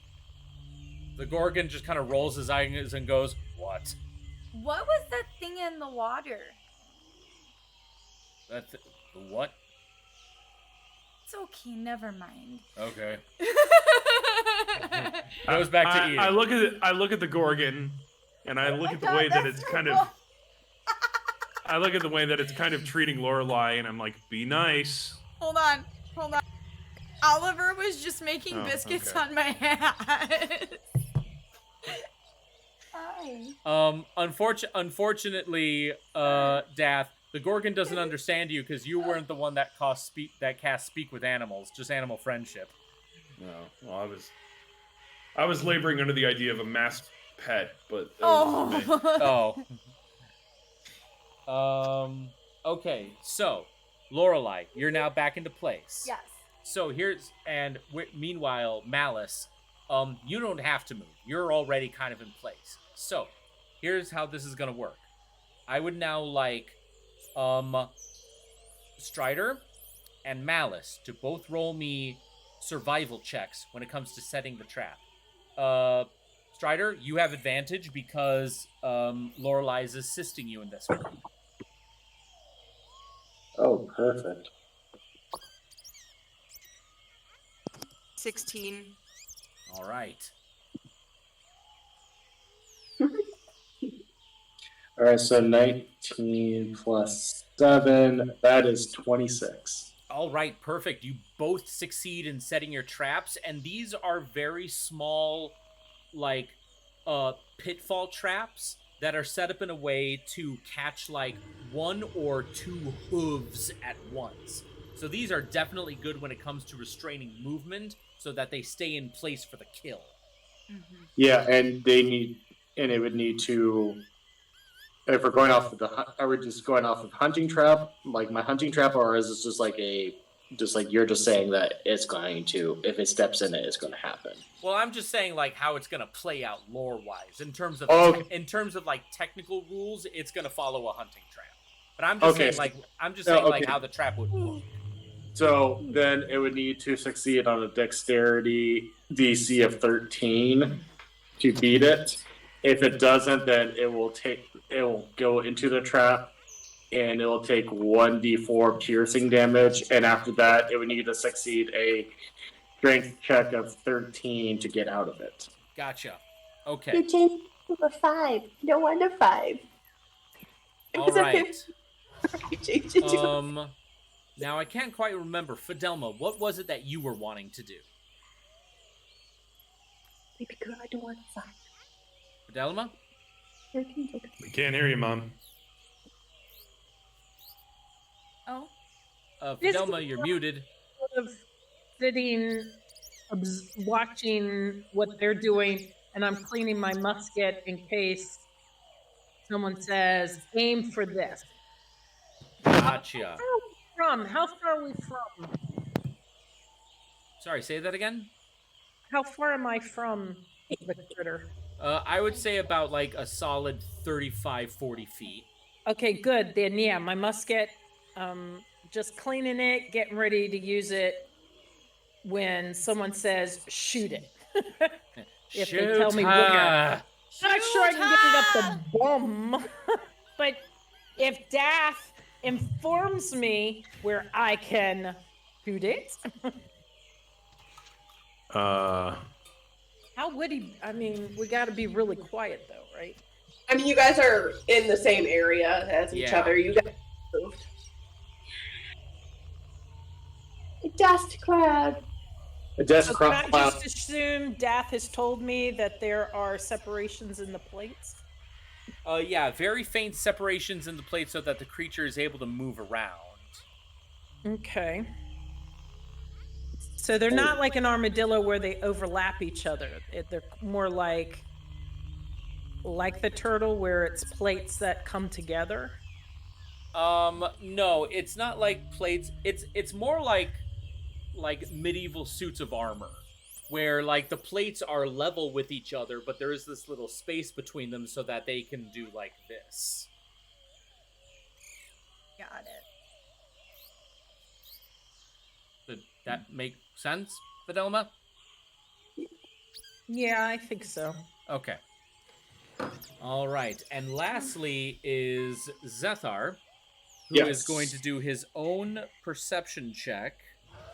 Up above, just try to see if there's any good places to hide for our party members to go and sneak off to after everything is set up. Right.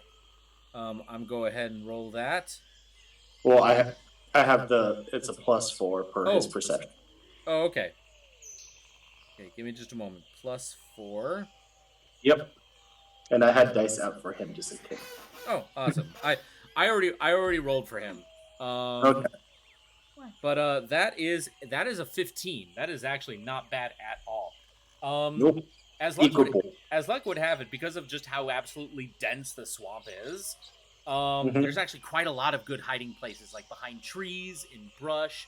What Zethar does notice, though, is that pretty much how you guys are set up. You got party A right here. You got one trap. This is the one that Malice set up. You have Kara right here, and the Gorgon is right here. And then on the other side of the Gorgon, this is where Strider and Lorelei are, and their trap is right here. Guys, the major thing that Zethar does see is that behind Strider and Lorelei is another one of those large lakes. Oh, and then there's a gray fog that just passed. The death cloud. Yeah. All right, so there's a lake behind Strider and Lorelei. Correct. Okay, cool. So like if need be, we could potentially somehow try to trick it to get into like cool, interesting. All right, awesome. And metal sinks. It's almost like it was put there as a plot. You don't know that. Oh, well, maybe some of those more turtles will be in there, and they're like, "Fuck you! What you did to Jeff? This is for Mikey." Oh. And for Larry, Donnie, and Michael, and Mikey. I'm Leo, bitch. I am Leo, bitch. I'm Donatello, motherfucker. I am the last Ronin. Right? That's such a sad story arc, though. All right. So, Carrion Crew, you have your information, you have your trap set, and you're all in position. Are there any final things you want to do before you initiate the plan? I have one cantrip I would like to do on the Lorelei, if possible, since Lorelei is next to me. All right. I would like to cast Resistance. So you can use this once during the battle. Should you have to do a saving throw, you get a extra D4. Nice. To help out with that. Yep. All right. Last call. Any other final things you want to do to prepare for the battle coming up? No. Anyone else? Last call. I would like to go to bed. I basically did everything I could at this point. Yeah. All right. Well, with that being said, we will indeed end the session here, and we will initiate the plan next time. Question: is Kara still stuck on the route? Yes. Kara is still stuck on the route. So, with that being said, though, guys, thank you so much for joining us. As again, it feels great to be back in the driver's seat of this campaign. Yes. Once again, I am Evan. I am your dungeon master, and these are all the awesome people that decide to play with me. Next week, there is not going to be any campaign because we are committing that to do our official session 0 of the reboot of The Great Poison. Yay! Hey. And with that being said, take care, everyone. We will see you all next time. Bye. Bye. Bye. I just want to say I'm very sorry. I'm very low. Oh, never mind.